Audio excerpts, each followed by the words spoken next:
Hello friends, welcome to a brand new episode of box office memories. ഇന്ന് നമ്മൾ discuss ചെയ്യുന്നത് 1995 December മാസത്തിൽ പുറത്തിറങ്ങിയ മലയാള ചിത്രങ്ങളെക്കുറിച്ചുള്ള വിശകലനങ്ങളാണ്.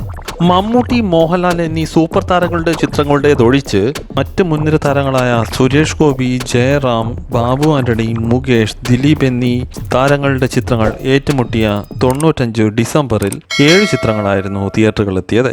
ഇനി ഏതൊക്കെയാണ് ഈ ചിത്രങ്ങളെന്ന് നോക്കാം. 95 ഡിസംബറിലെ ആദ്യത്തെ ചിത്രമായിരുന്നു ഡിസംബർ 8-ാം തീയതി തിയേറ്ററുകളിലെത്തിയ പൈ ബ്രദേഴ്സ്. ഇന്നസെന്റും ജഗതിയും കേന്ദ്ര കഥാപാത്രങ്ങളായി എത്തിയ ഈ ചിത്രം അലി അക്ബർ ആയിരുന്നു സംവിധാനം ചെയ്തിരുന്നത്. കാബൂളിവാലയ്ക്ക് ശേഷം ജഗതിയും ഇന്നസെന്റും നായക കഥാപാത്രങ്ങളായി എത്തിയ ഈ ചിത്രം റിലീസിന് മുന്നേ ഏറെ പ്രതീക്ഷ നൽകിയിരുന്നു. കോമഡിക്ക് പ്രാധാന്യം നൽകിയെടുത്ത ഈ ചിത്രം ഓക്സോ ഫിലിംസ് ആയിരുന്നു നിർമ്മിച്ചിരുന്നത്. അൽഫോൺസ് നായികയായി എത്തിയ ഈ ചിത്രത്തിൽ ജനാർദ്ദനൻ, KPSC ലളിത, സൈനുദ്ദീൻ, ബൈജു, സുധീഷ് തുടങ്ങിയവരായിരുന്നു പ്രധാനപ്പെട്ട കഥാപാത്രങ്ങളെ അവതരിപ്പിച്ചത്. കോമഡി ചിത്രങ്ങൾ ഇഷ്ടപ്പെടുന്ന പ്രേക്ഷകർക്ക് സംതൃപ്തി നൽകിയെങ്കിലും ന്യൂട്രൽ ഓഡിയൻസിന്റെ ഇടയിൽ വേണ്ട രീതിയിൽ ചലനം സൃഷ്ടിക്കാതെ പോയ പൈ ബ്രദേഴ്സ് അതുകൊണ്ട് തന്നെ സാമ്പത്തികമായി പരാജയം കൈവരിച്ചു. പുതുമുഖം ദേവ് കൃഷ്ണയായിരുന്നു ഈ ചിത്രത്തിന്റെ സംഗീത സംവിധാനം നിർവഹിച്ചത്.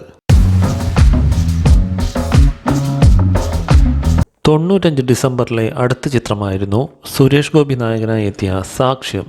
അക്ഷരകലയുടെ ബാനറിൽ നിർമ്മിച്ച ഈ ചിത്രം മോഹനായിരുന്നു സംവിധാനം ചെയ്തിരുന്നത്. ഡിസംബർ 15-ാം തീയതിയായിരുന്നു സാക്ഷ്യം കേരളത്തിലെ തിയേറ്ററുകളിൽ റിലീസ് ചെയ്തത്. ഗൗതമി നായികയായി എത്തിയ ഈ ചിത്രത്തിൽ മുരളിയും വളരെ പ്രധാനപ്പെട്ട കഥാപാത്രത്തെ അവതരിപ്പിച്ചിരുന്നു.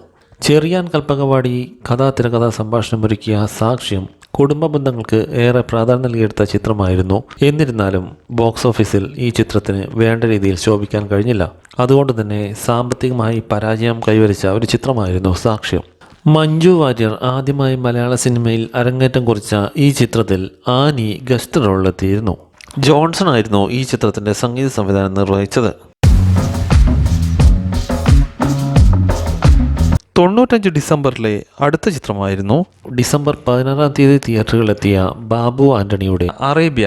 ബാബു ആന്റണി വ്യത്യസ്തമായ ഒരു വേഷം കൈകാര്യം ചെയ്ത ഈ ചിത്രത്തിന്റെ സംവിധാനം ജയരാജ് ആയിരുന്നു നിർവഹിച്ചിരുന്നത്. ജയരാജ് തന്നെ തിരക്കഥാ സംഭാഷണം ഒരുക്കിയ അറേബ്യ പുതുമയുള്ള പ്രമേയമായിരുന്നെങ്കിലും പ്രേക്ഷകർക്ക് തീരെ സംതൃപ്തി നൽകിയില്ല. അതുകൊണ്ട് തന്നെ സാമ്പത്തികമായി വൻ പരാജയ ചിത്രമായി മാറി അറേബ്യ. ബാബു ആന്റണിയുടെ നായകനായുള്ള കരിയറിനും ഈ ചിത്രത്തിന്റെ പരാജയം ഏറെ ദോഷകരമായി ബാധിച്ചു. അതുകൊണ്ട് തന്നെ അറേബ്യയ്ക്ക് ശേഷം ബാബു ആന്റണി നായകനായി എത്തിയ ചിത്രങ്ങൾ വളരെ കുറവായിരുന്നു. ചാർമിള ബാബു ആന്റണിയുടെ നായികയായി എത്തിയ ഈ ചിത്രത്തിൽ മധുപാൽ, ശ്രീരാമൻ, ഏലിയാസ് ബാബു, അജയ് രത്നം, ഗീതാ വിജയൻ, അനുഷ എന്നിവരായിരുന്നു പ്രധാനപ്പെട്ട കഥാപാത്രങ്ങളെ അവതരിപ്പിച്ചത്. സിംഫണി ഫിലിംസിന്റെ ബാനറിൽ ബാബു തിരുവല്ല നിർമ്മിച്ച ഈ ചിത്രത്തിന് ഔസേപ്പച്ചനായിരുന്നു സംഗീത സംവിധാനം നിർവഹിച്ചത്. 95 ഡിസംബറിലെ അടുത്ത ചിത്രമായിരുന്നു ഇന്ത്യൻ മിലിറ്ററി ഇന്റലിജൻസ്. ക്രിസ്മസിനോടനുബന്ധിച്ച് ഡിസംബർ 21-ാം തീയതി തിയേറ്ററിലെത്തിയ ഈ ചിത്രത്തിൽ മുരളിയായിരുന്നു നായകനായി എത്തിയത്. ബാബു ആന്റണി ഇമ്രാൻഖാൻ എന്ന വേഷത്തിൽ അതിഥി താരമായി എത്തിയ ഈ ചിത്രം ഒരു സസ്പെൻസ് ത്രില്ലർ ചിത്രമായിരുന്നു. KG സിനി കമ്പൈൻസിന്റെ ബാനറിൽ TS സുരേഷ് ബാബു സംവിധാനം ചെയ്ത ഈ ചിത്രം അതുകൊണ്ട് തന്നെ തരക്കേടില്ലാത്ത കളക്ഷൻ നേടി ആവറേജ് വിജയം കൈവരിച്ച ചിത്രം കൂടിയാണ്. ഡെന്നിസ് ജോസഫ് തിരക്കഥാ സംഭാഷണം ഒരുക്കിയ ഇന്ത്യൻ മിലിറ്ററി ഇന്റലിജൻസിൽ ശ്രീവിദ്യ, ഗണേഷ് കുമാർ, ചിപ്പി, ജോസ് പ്രകാശ്, സുകുമാരൻ, MG സോമൻ, പ്രതാപചന്ദ്രൻ, മഞ്ജുള വിജയകുമാർ എന്നിവരായിരുന്നു പ്രധാനപ്പെട്ട താരങ്ങൾ. ജയറാമും ആനിയും ഒരു ഗാനരംഗത്ത് മാത്രം പ്രത്യക്ഷപ്പെട്ട് അതിഥി താരങ്ങളായി എത്തിയ ഈ ചിത്രം സസ്പെൻസ് ത്രില്ലർ ചിത്രങ്ങൾ ഇഷ്ടപ്പെടുന്ന പ്രേക്ഷകർക്ക് ഏറെ സംതൃപ്തി നൽകി. 95 ഡിസംബറിലെ അടുത്ത ചിത്രമായിരുന്നു ഡിസംബർ 22-ാം തീയതി റിലീസ് ചെയ്ത വൃദ്ധന്മാരെ സൂക്ഷിക്കുക. സുനിത പ്രൊഡക്ഷൻസിന്റെ ബാനറിൽ M മണി നിർമ്മിച്ച ഈ ചിത്രം സംവിധാനം ചെയ്തത് സുനിലായിരുന്നു. 94-ൽ മാനത്തെ കൊട്ടാരം എന്ന സൂപ്പർ ഹിറ്റ് ചിത്രമൊരുക്കിയ സുനിൽ ആ ചിത്രത്തിലെ കേന്ദ്ര കഥാപാത്രങ്ങളായിരുന്ന ദിലീപ്, ഹരിശ്രീ അശോകൻ, ഖുശ്ബു എന്നിവർ വീണ്ടും ഒരുമിച്ച ഈ ചിത്രം എന്നാൽ മാനത്തെ കൊട്ടാരം നേടിയ വിജയം ആവർത്തിക്കാനായില്ല. ജയറാം ഒരു എക്സ്റ്റൻഡഡ് ക്യാമിയോ റോളിൽ അഭിനയിച്ച ഈ ചിത്രം എന്നാൽ ബോക്സ് ഓഫീസിൽ പരാജയമായിരുന്നു.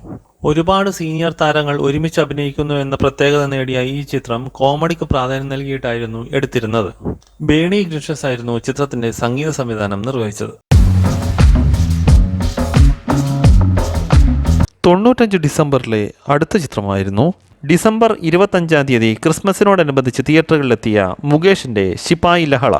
വിനയൻ സംവിധാനം ചെയ്ത ഈ കോമഡി ചിത്രത്തിൽ ശ്രീനിവാസൻ, വിജയരാഘവൻ, വാണി വിശ്വനാഥ്, നിരോഷ, ഒടുവിൽ ഉണ്ണികൃഷ്ണൻ തുടങ്ങിയവരായിരുന്നു പ്രധാനപ്പെട്ട കഥാപാത്രങ്ങളെ അവതരിപ്പിച്ചത്.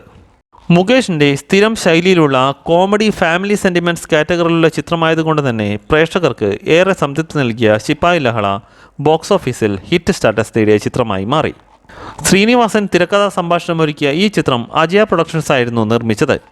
ക്രിസ്മസ് സീസണിൻ്റെ അഡ്വാൻറ്റേജും ചിത്രത്തിൻ്റെ വിജയത്തെ സ്വാധീനിച്ച ഘടകമായിരുന്നു. SP വെങ്കടേഷ് ആയിരുന്നു ഈ ചിത്രത്തിൻ്റെ സംഗീത സംവിധാനം നിർവഹിച്ചത്.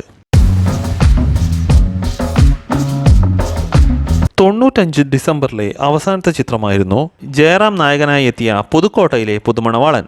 ഡിസംബർ 25-ാം തീയതി ക്രിസ്മസിനോടനുബന്ധിച്ച് റിലീസ് ചെയ്ത ഈ ചിത്രം റാഫി മെക്കാട്ടിനായിരുന്നു സംവിധാനം ചെയ്തിരുന്നത്. ജയറാമിനെ കൂടാതെ പ്രേംകുമാറും പ്രധാനപ്പെട്ട ഒരു വേഷത്തിലെത്തിയ ഈ ചിത്രം ന്യൂ സാഗ ഫിലിംസ് ആയിരുന്നു നിർമ്മിച്ചത്. ജഗതി, ഇന്നസെന്റ്, ജനാർദ്ദനൻ, ക്യാപ്റ്റൻ രാജു, രാജൻ പി ദേവ് തുടങ്ങി നിരവധി താരങ്ങളെ അണിനിരത്തിയെടുത്ത ഈ ചിത്രത്തിൽ ആനിയായിരുന്നു നായികാവേഷം കൈകാര്യം ചെയ്തത്. കോമഡിക്ക് ഏറെ പ്രാധാന്യം നൽകിയെടുത്ത ഈ കുടുംബ ചിത്രം പ്രേക്ഷകർക്ക് ഇഷ്ടപ്പെടുന്ന രീതിയിൽ അവതരിപ്പിച്ചത് കൊണ്ട് തന്നെ സാമ്പത്തികമായി വമ്പൻ വിജയമായിരുന്നു ബോക്സ് ഓഫീസിൽ കരസ്ഥമാക്കിയത്. ജയറാമിന് 95-ലെ 4-ാം വിജയം സമ്മാനിച്ച പുതുക്കോട്ടയിലെ പുതുമണവാളൻ സൂപ്പർ ഹിറ്റ് സ്റ്റാറ്റസാണ് നേടിയത്. സംവിധായകരായ റാഫി മെക്കാട്ടിൻ തന്നെ തിരക്കഥാ സംഭാഷണമൊരുക്കിയ ഈ ചിത്രത്തിൻ്റെ സംഗീത സംവിധാനം SP വെങ്കടേഷ് ആയിരുന്നു നിർവഹിച്ചത്. ആകെ സമ്മറി നോക്കുമ്പോൾ 95 ഡിസംബറിൽ പുറത്തിറങ്ങിയ 7 ചിത്രങ്ങളിൽ ഒരു ചിത്രം സൂപ്പർ ഹിറ്റ് വിജയം നേടിയപ്പോൾ ഒരു ചിത്രം ഹിറ്റ് സ്റ്റാറ്റസ് നേടി, ഒരു ചിത്രം ആവറേജ് വിജയം കൈവരിച്ചു. അതുകൊണ്ട് തന്നെ 95 ഡിസംബറിലെ സക്സസ് റേഷ്യോ 36% ആണ്. ഇത്രയുമാണ് 95 ഡിസംബറിലെ മലയാള ചിത്രങ്ങളെക്കുറിച്ചുള്ള വിശകലനങ്ങൾ. ഈ വീഡിയോ നിങ്ങൾക്ക് ഇഷ്ടമായെന്ന് കരുതുന്നു. വീഡിയോ ഇഷ്ടമായവർ ചാനൽ സബ്സ്ക്രൈബ് ചെയ്യുക, നോട്ടിഫിക്കേഷന് വേണ്ടി ബെൽ ഐക്കൺ ക്ലിക്ക് ചെയ്യുക. വേറൊരു വിഷയവുമായി അടുത്ത വീഡിയോയിൽ കാണുന്നതുവരെ നന്ദി, നമസ്കാരം.